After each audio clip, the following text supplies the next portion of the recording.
कृष्णचंद्र निशंक प्रकल्प संयोजक नीलाचल सेवा प्रतिष्ठान। नीलाचल सेवा प्रतिष्ठान प्रति वर्ष भली ए वर्ष मध्य विश्व मानसिक स्वास्थ्य सप्ताह पालन करी आज हूँ तार थिला उद्घाटनी उत्सव। ए उत्सव रे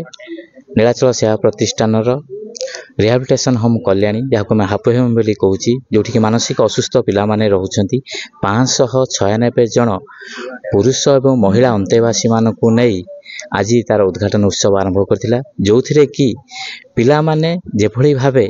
भाविबा जे आज दिनटी होची आम पई आमे माने हस खुशी नाच गीत रे केमिति दिनटी परिपालन करिवु से मध्य ठीक करा जायथिला। प्रत्येकटी पिला मन रे हस खेलैया पई प्रतिटी पिला से मानकर नाच गीत एवं हस खुशी करथिले एवं अतिथि माने आसीथिले से मानक सुंदर अभिभाषण मध्य देइथिले जाबरे पिला माने अत्यंत खुशी थिले। केते दिन पालन करा जाय? एटा 7 दिन करा गजो। एटा होची विश्व स्वास्थ्य संगठन तरफरु 4 तारिख ठारू अक्टोबर 4 रु 10 तारिख पर्यंत यह पालन करा जिवो। आज थिला तार उद्घाटनी उत्सव। या सुनନ୍ତୁ मानसिक असुस्थ पिला माने सेटा होची निश्चित कथा जे सेमानु कष्ट पड़े ट्रीटमेंट करिया यदि प्रकृत उपयुक्त तांकर केयर निया जिवो जत्न निया जिवो ताहले कोनोसी असुविधा नै कारण सेमाने मध्य समाज रे बंचिबा पई संघर्ष करुछन तांको जदि आनी के आमे उपयुक्त सेवा जत्न जोगै दबा ताहले किछि असुविधा नै। गोटे घरे गोटे लोक गोटे पिला को रखि पारुनी किंतु नीलाचल सेवा प्रतिष्ठान बर्तमान आज तारिख में 596 जन अंतेवासी को रखी सेवा चिकित्सा जोगे दौरान पाखरे आमर जो अच्छी रिहाबिलिटेशन होम कल्याणी ता देहरे सुपरटेंडेंट माने अछंती साइकियाट्रिक काउंसिलर माने अछंती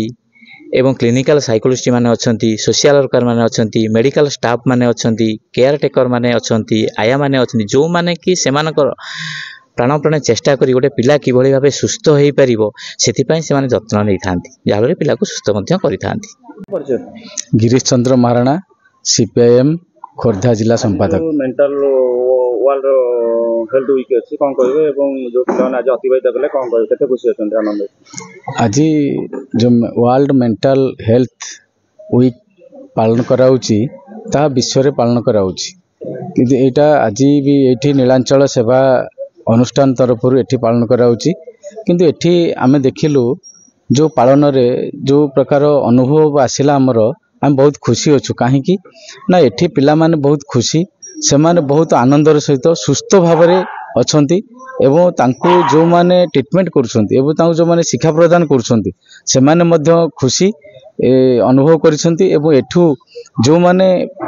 सेवा पाई जो माने चिकित्सा पाई से माने उन्नत होइछंती एवं से माने मुख्य स्रोत को फेरी आछंती एवं आउ जो माने अछंती आमे आशा करूछु निश्चित भाव रे मुख्य स्रोत को फेरी आसीबे काहेकि ना से मानकर जो एक्टिविटीज निश्चित भाव रे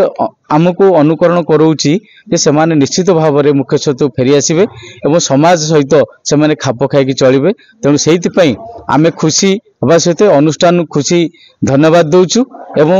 एठियार कर्मकर्ता मानक मते धन्यवाद दउछु। सेमानकु गोटे परिवार रे बाप माँ जन्म देकी सेमानको सहित चलिबा एमान सेमानकु चलेबा मध्य कष्ट साध्य होता किंतु जेहेतु सेमाने आसी बहु संख्या रे गोटे अनुष्ठान भितर अछंती सेमानकु मेडिकल ट्रीटमेंट करेबा सहित एवं सेमानकु सेवा दबा सेमानकु चिकित्सा करेबा सेमानको दायित्व नबा निश्चित भाव रे कष्ट साध्य हबो ता सत्वे भी एमाने कष्ट करी सेवा दे पारुछंती चिकित्सा दे पारुछंती तेणु से धन्यवाद दूँ।